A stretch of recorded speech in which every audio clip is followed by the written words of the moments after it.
Então, eu chamo imediatamente o William Tripp para que faça a sua apresentação.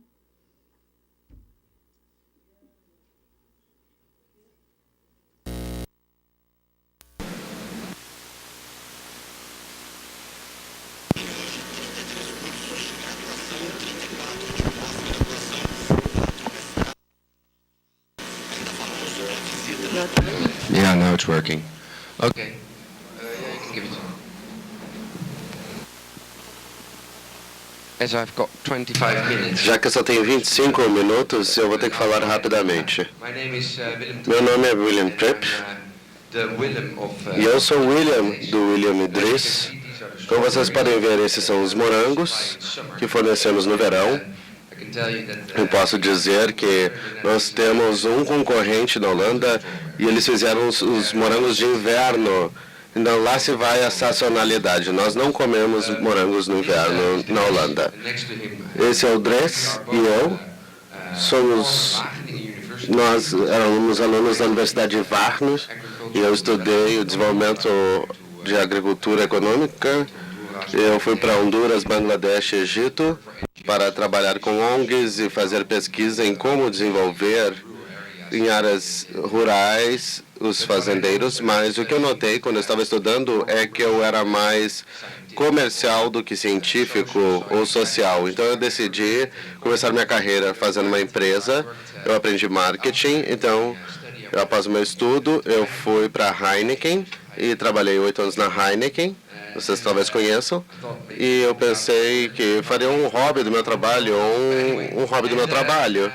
Enfim, após 8 anos de trabalhar na Heineken, eu decidi mudar para a Unilever, e a Unilever, obviamente, é uma empresa bem conhecida. As duas são multinacionais holandesas, e óbvio que as duas são holandesas, pois falei que a Caroline falou, nós somos grandes comerciantes de comida. Para mim foi um trabalho muito interessante trabalhar com essas empresas. Eu aprendi sobre marketing, vendas e consumidores, pois você pode saber algo. Se, por exemplo, eu trabalhei na Unilever, eu vendia sorvete, eu não sei como vocês chamam a marca com coração, chama-se Ola, eu acho que é Que Bom aqui. Que Bom. Que Bom. Então eu vendi muitos Magnums. Para ser honesto, foi aí que a minha história iniciou, pois quando eu estava trabalhando na Unilever, nós dissemos temos que fazer coisas mais sustentáveis. Então eu pedi no departamento onde eles fazem os palitos do Magnum, aquele picolé. Eles me olharam dizendo, do que você está falando? O palito não é importante do picolé? O que nós vamos fazer? Nós fizemos parte do Programa Mundial de Comida e eu disse, ok, eu quero construir um negócio sustentável, é isso que eu gosto da Unilever, porque eles fazem parte do Programa Mundial de Alimentos, mas eu me pergunto por que o palito do Magnum da madeira FSC. Bom, você pode organizar, juntar dinheiro para o programa, mas não interfira com os palitos de madeira. Não, isso não é um negócio sustentável, é outra maneira de olhar os negócios. Então eu não me senti confortável com aquilo. Hoje em dia eles mudaram bastante. Se você olhar a perspectiva de comunicação de fora, você diz que a Unilever está dando grandes passos, eles estão, mas no fim eles ainda são uma grande multinacional que usa óleo de palmeira e outros produtos. Eu notei, a certo momento, eu me sentia mais e mais distante do que eles estavam fazendo e eu senti que eu tinha que fazer algo com o meu talento. Então, o meu pai, ele é teólogo, minha mãe, ela é uma assistente social, eles me olhavam, por que você está vendo sorvete? Por que você não está usando seu talento para fazer algo bom para o mundo? Então, um dia, eu estava na fila na padaria do meu bairro, na minha cidade, e do lado da padaria tem... Não, it's okay. Não tem problema. Tem uma fruteira do lado da padaria, essa loja de fruteira, não tem problema. Está sempre vazia por que estava sempre vazia essa fruteira? Porque tem o dono da loja, ele sempre estava parado ali, entediado. E uma ideia me ocorreu. Se você vende sorvete, você sabe como fazer vender bandeira, você sabe, aquela bela apresentação com as fotos do sorvete bonita. Se você olha os vegetais e as frutas na Holanda, especialmente com esse cara, esse ficava lá parado, então é entediante. Especialmente se você vê as campanhas europeias de frutas e vegetais, vocês não devem saber. Ela é bem britânica de dizer: você tem que comer todos os dias 2 frutas e 200 gramas de vegetais. Então todo mundo pensa, ok, eles sabem disso. Se eu perguntar às pessoas, eles notam, todo mundo sabe a regra. Mas a Unilever, por exemplo, vai dizer, você tem que comer todos os dias um sorvete. Todos vão dizer, eu vou decidir isso por mim mesmo. Imagine, é um pouco de psicologia, mas o que vocês acham que as pessoas pensam 2 frutas e 200 gramas de vegetais? Eles pensam, eu vou decidir por mim mesmo. Então, eu disse ao Dries, ele era meu colega na Unilever, eu disse a ele, Dries, nós vamos fazer uma festa de frutas e vegetais. Vai ser que nem vendemos sorvetes, nós temos que vender verduras. Então, essa é a primeira parte da ideia da nossa empresa. E chegamos na segunda parte, e essa é a parte do Dries, pois ele vive perto de uns rios da Holanda, e tem vários rios na Holanda. Enfim, ele estava andando de bicicleta com seu filho, chegou numa fazenda de fazendeiro que tinha macieiras e ele estava reclamando que ele não conseguia vender as maçãs num preço bom. Foi logo após a colheita, em setembro, quando nós colhemos as maçãs. Dries trouxe algumas maçãs, ele foi ao maior varejista para fazer uma compra. Ele viu uma grande promoção, que as maçãs estavam sendo à venda. Bom, ele pensou, bom, tem muitas maçãs, as maçãs estão à venda, então provavelmente mais consumidores estão comprando maçãs. Então ele pegou, deu uma olhada mais próxima, o que ele descobriu foi que as maçãs eram da França. E aí ele olhou mais além e ele não conseguia encontrar uma maçã holandesa dentro do supermercado. E ele está pensando, o que está acontecendo? Eu vivo aqui numa região onde tem muitas macieiras e se eu for no supermercado eu não consigo comprar uma maçã local. Então, Dries me disse, ele disse, ok, nós temos que combinar os dois. Então nós vamos fazer uma festa das frutas e vegetais com produtores locais. E essa é a ideia da nossa empresa. Como vocês podem ver, aqui estão as maçãs.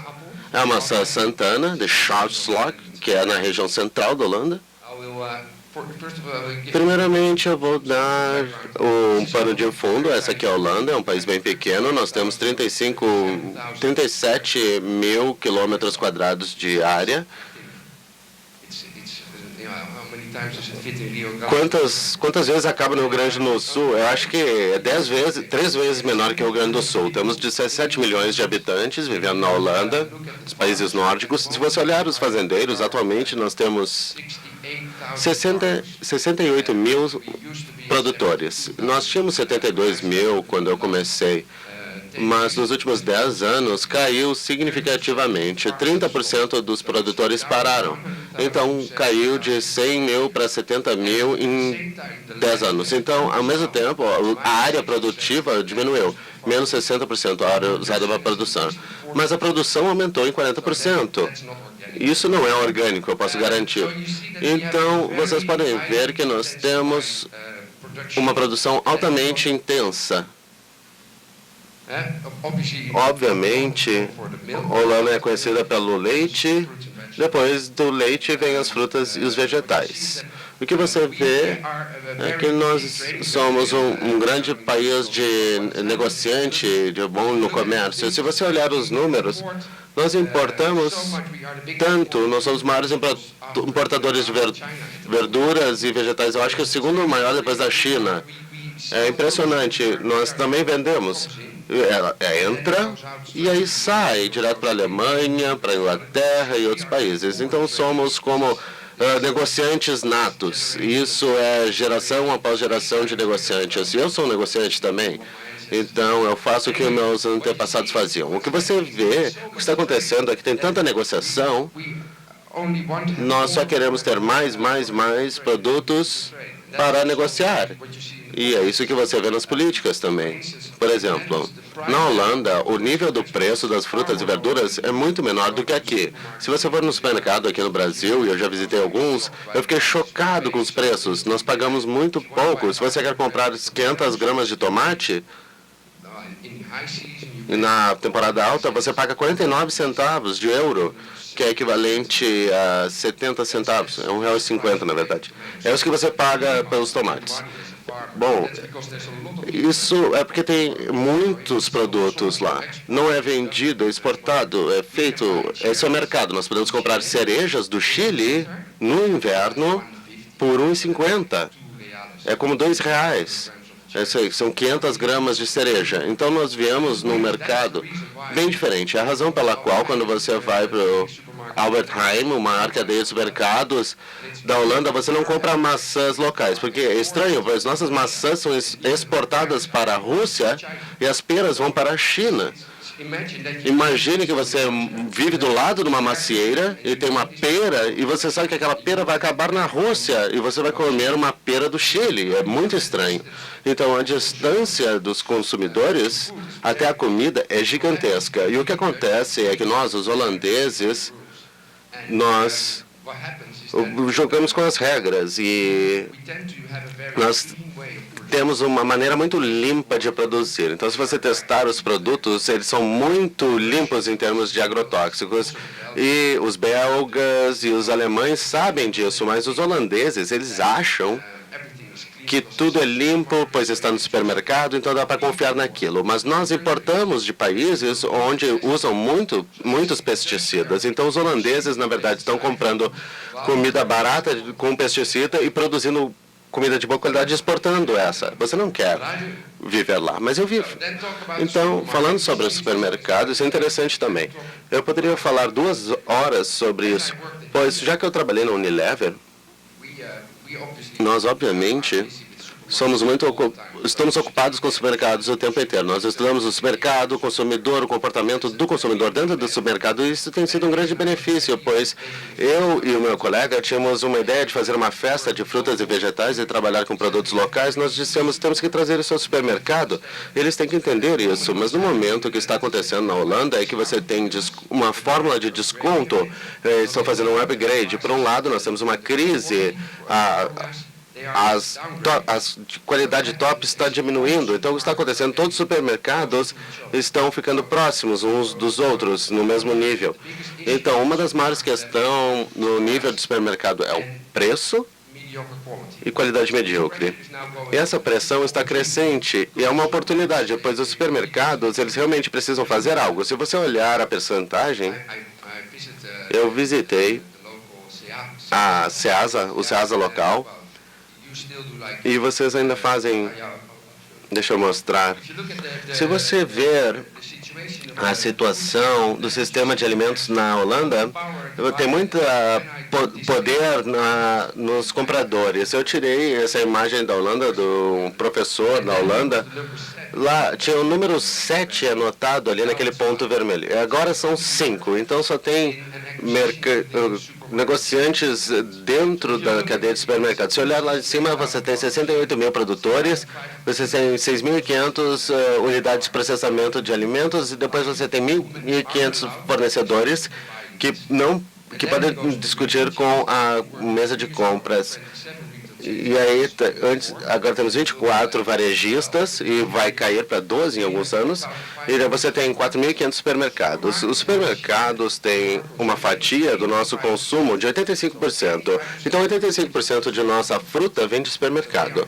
Então, eles são dominantes. Na verdade, tem 5 pessoas na mesa de compras decidindo que os 85% da produção vai ser. Isso é... Você vê isso, você vê. Eu conheço as pessoas que tomam as decisões, eu conheço eles pessoalmente, e eu sei que essas 5 pessoas são como reis. Eles podem realmente falir empresas inteiras, e eles estão recebendo pagamento das cadeias de supermercado, e eles agem como reis. Essa é uma situação muito perigosa. Pode haver corrupção e muitas outras coisas. Isso está acontecendo. Por exemplo, Albert Heijn, o maior varejista, paga 120 dias. Outro varejista decidiu pagar após 200 dias. Isso é impressionante. Se você é um produtor, você colhe uma maçã, obviamente você teve todo o seu custo à vista, e aí você fornece, e aí você recebe o preço da maçã, o preço após 200 dias, você é pago após 200 dias. Então você tem que comprar todos os insumos antes de receber. E isso é muito estranho. Então, as autoridades, elas estão olhando isso e só estão olhando se há concorrência suficiente no nível. Então, não estão olhando essa maneira, esse jogo de poder. Bom, a questão é que esses 5 estão brigando uns com os outros devido a essa pressão de preços. Então, eles querem preço, melhor condição, preço, melhor condição, preço, melhor condição, preço, melhor condição. E o que acontece? Esses produtores, eles têm muita dificuldade. Eles estão felizes que podem exportar as peras para a China. Você sabe, então é bem difícil. Se você olhar os supermercados, eles também ficaram presos, atados com isso. Então, tudo está preso nesse sistema. E aí você vê os compradores, eles não podem fazer nada a respeito também. E isso é uma situação bem ruim. Se você olha a concentração, eu disse 85% no supermercado. Então, 86,6% de todas as frutas frescas é vendida pelos supermercados na Holanda. Se você olhar as frutas e verduras, é ainda pior. É 86,6% e aumentando. E os especialistas, eles têm 4,2%. Então, o Amen ainda funcionando. Eu fiquei impressionado que ele ainda sobreviveu. Acho que ele não paga aluguel. Lá você tem os outros. Então, essa é a situação na Holanda. E, bom, isso pode ser a situação no Brasil também daqui a alguns anos. E eu estava falando na SEASA com o senhor Madruga, e o Madruga eu visitei. Bom, eu vi essa imagem, e é um pouco antiga, é de 2003, mas mostra o nível de concentração dos supermercados, os maiores supermercados, qual é a percentagem que eles têm, quanto que é vendido via supermercado no Brasil. Em 2003, era quase 50%, mas Madruga me disse ontem, no momento, é 65%. Então, em 10 anos, vocês tiveram um grande passo no desenvolvimento. O nível subiu de 50% para 65%. Bom, vocês devem ter sorte que vocês ainda têm 35%. O que vai acontecer é que vai acontecer a mesma tendência do que na Holanda. Como vocês podem ver nos Estados Unidos, na Bélgica, no Reino Unido, a situação é como a nossa. E isso é algo que vocês devem temer, porque isso é conveniente da perspectiva do consumidor, mas não é bom para o país. Se você olhar qual é o resultado dessa posição, dessa concentração, é que o número de produtores vai diminuir. O número de produtores de alimento vai diminuir. O número de fornecedores vai diminuir. Até a mesa de compras vai diminuir, pois eles brigam uns com os outros. Os mercados vai diminuir. O número de compradores aumenta, pois tem mais lares com uma pessoa só, e os consumidores vai permanecer. Essa é a situação na Holanda. Então você vê uma falta de diversidade. Isso é algo para se preocupar. O que é necessário? Diretores de cadeia. É por isso que eu e o André começamos. Ou e o Dress começamos. Eu vou falar um pouco sobre a minha empresa. Eu não sei quanto tempo eu tenho. Eu vou continuar. 10 minutos. Ok. Bom, Dress e eu, nós dissemos, não queremos que isso aconteça tanto. Então, nós decidimos que nós vamos coletar produtos dos produtores locais e trazer para os supermercados locais. Se você voltar o slide, você vai ver o que estamos fazendo. Nós estamos trazendo o produtor, o fazendeiro, lá em cima, e tentamos trazer ele direto ao supermercado.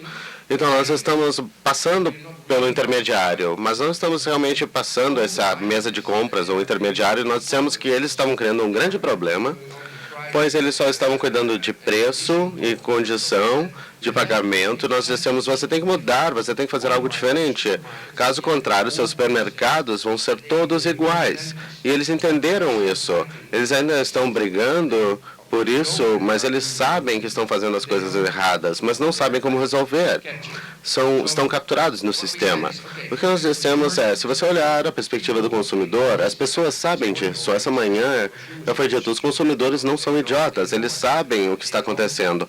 E eles sabem e reclamam sobre os produtos que estão disponíveis. Em primeiro lugar, eu quero agradecer imensamente ao Sérgio Schneider, a Fabiana, a Alessandra pelo convite, a viabilização da minha vinda. A minha estada aqui está uma extraordinária...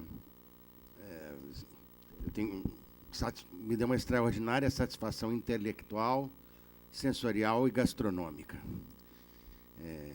Em um encontro, como eu falei ontem na sessão do workshop da noite, eu acho que somente em Porto Alegre é possível realizar um encontro com essa magnitude, com esta abertura intelectual, com essa abertura de experiências, envolvendo diversos agentes, estudantes, pensadores do sistema agroalimentar. E tem sido um evento extraordinário. Eu acho que eu vou querer operar.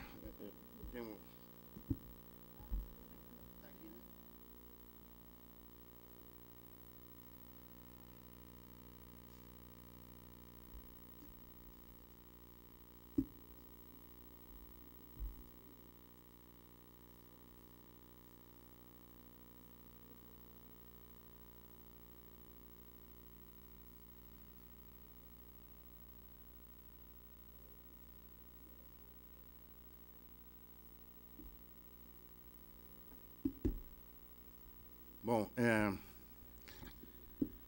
eu vou falar sobre um tema que eu venho pesquisando há bastante tempo, que é a possibilidade e os papéis das centrais de abastecimento, ou mercados maioristas, em espanhol, ou wholesale market. Os papéis desse elo sempre descrito na literatura como um local intermediário entre a produção e o consumo. A minha estrutura, rapidamente, eu vou cobrir alguns tópicos e analisar em específico algumas condições do modelo brasileiro de mercado atacadista, e para daí encontrar algumas possibilidades, mas vou enfatizar bastante os limites para que a gente entenda essa estrutura. Uma das coisas mais interessantes, que quando eu fui fazer eu fiz minha tese de doutorado sobre centrais de abastecimento, este era um tema que me fez sentir como se eu estivesse estudando a cadeia produtiva de chapéu, ou de CD, ou de discos de vinil, porque ninguém pesquisava mais isso. Isso era um tema antigo, fora de moda. O que houve é que, a partir dos anos 2000, uma série de percepções e preocupações, que chegou primeiro na Europa e depois aqui, e sem que eu tivesse mudado uma vírgula, eu, de saudosista e antiquado, virei moderno e visionário. Porque a questão das centrais de abastecimento passaram a ocupar a questão da qualidade, da formação da qualidade, e a questão do preço, a questão da agregação de valor pelo atributo da qualidade, a partir da transformação da percepção dos consumidores sobre o produto, né? Então, houve uma mudança significativa na percepção dos consumidores. Houve um reconhecimento. Aqui havia quase um mantra no Brasil, que se falava: é necessário agregar valor ao produto. É necessário agregar, como se o valor fosse um carrapato agregado. Garrapatas. E o que é esse agregar valor ao produto? É contar como ele é feito e de onde ele vem, que eles descobriram uma forma bastante fácil, mas que tem que ser reconhecida. Esse fenômeno de valorização do local se expressou em diversos modelos e diversas ênfases de valorização do local, que foram incluso. Opa. Que eu não esborrachei. Ele desencaixou. diversos modelos no local. Hoje foi falada a questão do food sheds, né, pela Harry. A questão de todos os programas de local food, food miles, aquisição do governo em diversos países, soluções de integração dos valores locais foram emergindo. Eu vou falar brevemente aqui hoje sobre uma experiência referencial da América Latina chamada Aliança Cocinero Campesino. É a experiência...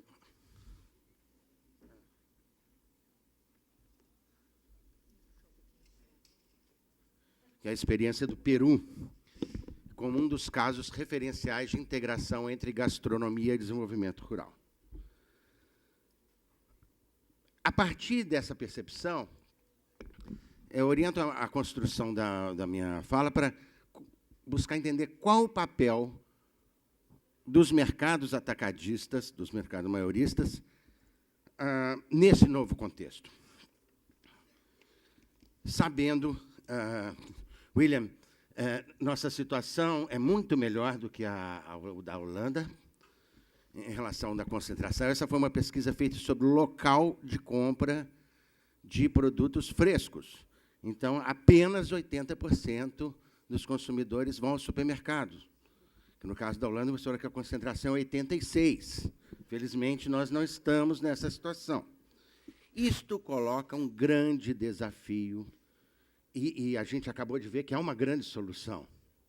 Mas essa coloca uma grande pauta para pensarmos que 80% dos consumidores, isso aí é local de compra, e a pesquisa é de 2011, ou seja, atual, vão aos supermercados, com todas as implicações de seleção, de escolha pelos consumidores, de seleção de consumidores.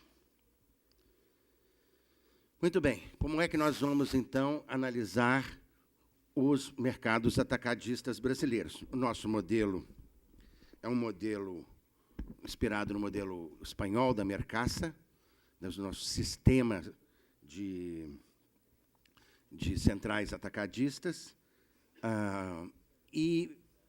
mas não é culpa dos espanhóis o que acontece hoje aqui, porque nós mesmos conseguimos avacalhar o que estava bem estruturado. O Brasil teve um sistema atacadistas que funcionou de 72 até 88, e depois o governo achou que isto não era mais importante e se desfez das centrais de abastecimento, o governo federal. E hoje nós temos, depois comprou umas, enfim, há uma história toda dramática, mas hoje nós temos centrais de abastecimento federais, estaduais, municipais e algumas que são de organização social, enfim, é uma grande confusão o sistema brasileiro. Mas é um sistema que tem ainda um papel muito importante na oferta, principalmente de produtos frescos.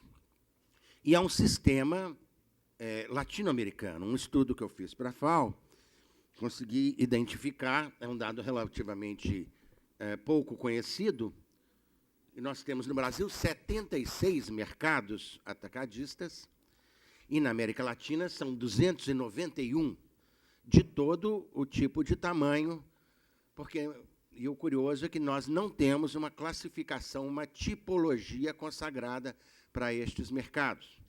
Parece que ninguém se interessou em fazê-lo ainda. Mas nós temos, então, um sistema, o sistema latino-americano é muito parecido ou inspirado no sistema espanhol e francês.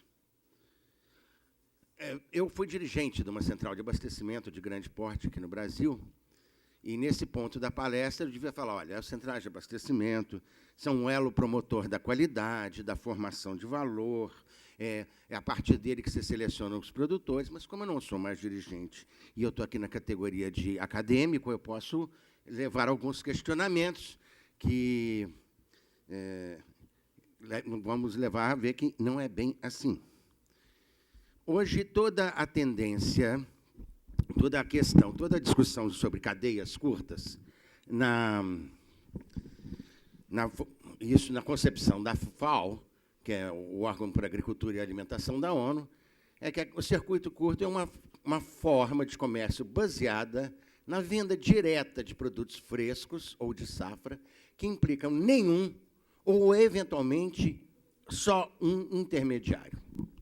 Ora, evidentemente, isto é frontalmente contrário ao que acontece com a própria existência das centrais atacadistas. Então, as CEASAs são, na verdade, anti-circuito curto. Né? Mas isso acontece, e a gente pode entender que as cadeias curtas ou circuitos curtos devam diminuir essa distância ou tornar claro, como o Ellen fez, quer dizer o seguinte, se você tornar claro o quanto você cobra por essa intermediação, essa etapa, você traz um ganho coletivo, um bem público. Né? Então, a gente atribui um papel do que as centrais de abastecimento podem ser, e é necessário, então, entendermos um pouco os fundamentos ou as origens do que eu chamei do DNA, ADN, das centrais de abastecimento. Primeiro, uma abordagem bem institucionalista, para agradar a academia aqui, que os aspectos de especificidade dos produtos, como perecibilidade, escala produtiva e atributo de qualidade, vão fazer com que a forma comercial se organize de formas distintas, que levem a formatos organizacionais comerciais diferentes, né? E que, no caso, um estudo que eu fiz um estudo é tão antigo que foi feito no milênio passado. Eu fiz diversas formas de organização para isso numa central atacadista de Minas Gerais, para hortaliças, frutas e raízes, dizendo de diferentes tipos de intermediários que iam lidar de forma diferenciada com esses atributos. Quais atributos? Perecibilidade, né, a vida do produto, a escala produtiva e o atributo. Olha, este aspecto... Opa, está difícil. Ele é frontal, esse aspecto nega um dos maiores malefícios que a ciência econômica fez, que é, ao criar um modelo irrealista do mercado de concorrência perfeita, que está na base dos conceitos da teoria neoclássica, eles podia ter inventado aquilo e dizer que concorrência perfeita é um elefante cor-de-rosa. Mas não, eles falaram que era um mercado atacadista. E aí, o que acontece? Como a teoria falou, o mercado atacadista é um mercado de concorrência perfeita, então, falou assim, o governo, até que a um ponto, alguém falou assim, então, deixa ele ser fértil. Nós não precisamos interferir nisso, senão nos interessa, o mercado resolve, porque ele é um mercado de concorrência perfeita. Mas é claro que não existe nem um mercado de concorrência perfeita, e muito menos central de abastecimento é um. Mas talvez essa concepção tenha levado a uma série de problemas. A segunda questão importante, e que talvez a gente deva pensar, é por que é que as centrais de abastecimento são tão ineficientes para conduzir projetos com os produtores rurais? Ninguém fez essa pergunta antes. Por que é tão ineficiente? Eu fiquei aqui surpreso que o sistema PAA vai montar, quantos? 87 centros de apoio à agricultura familiar, é isso? Quantas unidades? Um montão. É um montão. Nós temos 74 centrais de abastecimento. Ora, deveria ser natural que se pensasse que essa central de apoio à agricultura familiar ficasse no local que o agricultor familiar vai vender seus produtos. Mas essa conexão parece não ter sido feita. Por quê? Porque a Ceasa lida mal com o produtor rural. Mas não é o cara que vai vender? Mas deixa para lá. Né? Nós não sabemos, a Ceasa não cria um programa de divulgação de origem dos produtos, ela não diz quantos produtores, poucos mercados atacadistas têm cadastro produtor, quando tem não distingue agricultura familiar, quando distingue não conta. Não é capaz de... quais são os municípios do Rio Grande do Sul que têm mais de 90% que são fornecedores de frutas e que mais de 90% da sua entrega na Ceasa é de uma fruta só, ou seja, um município altamente especializado. Essa informação tinha que estar disponível. Por quê? Porque se esse município tem uma praga e 90% da sua economia é baseada na entrega de um só produto, esse município vai para o buraco. Então, qual o processo de diversificação produtiva que a central de abastecimento faz? Nenhuma. Não é essa daqui, é todas. Por que é que as Ceasas são tão ruins ou não são capazes... Opa, mas eu estou...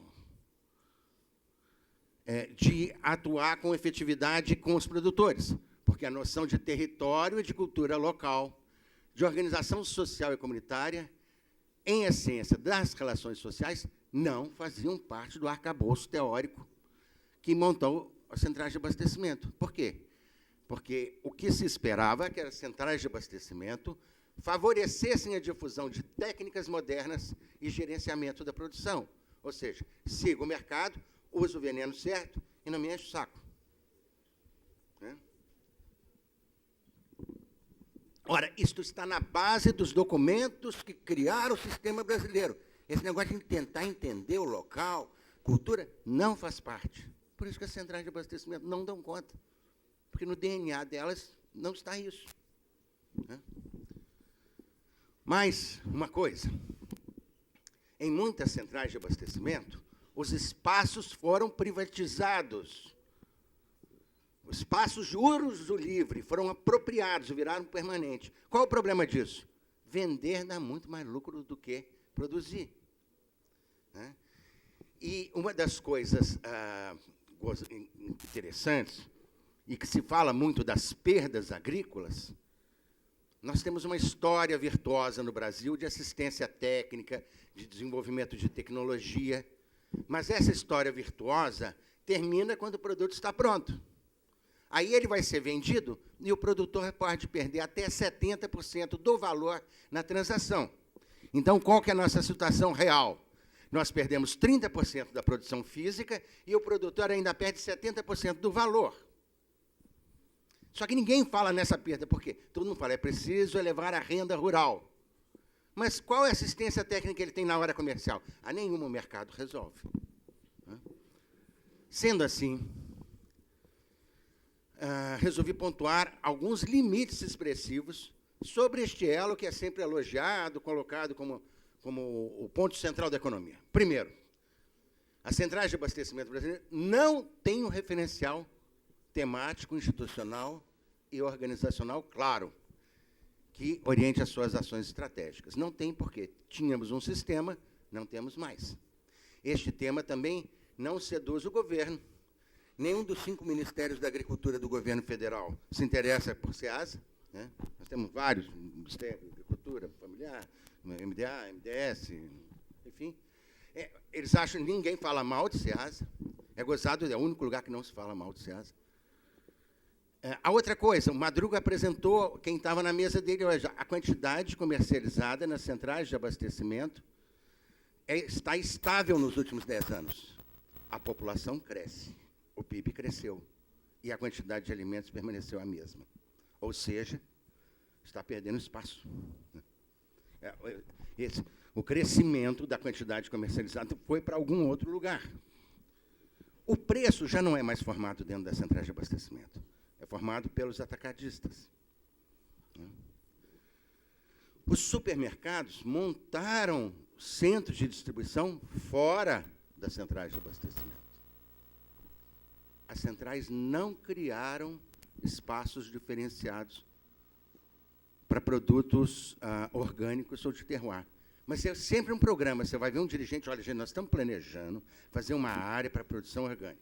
Aí passa o outro ano, nós estamos planejando, aí é a mesma coisa. Não identificam.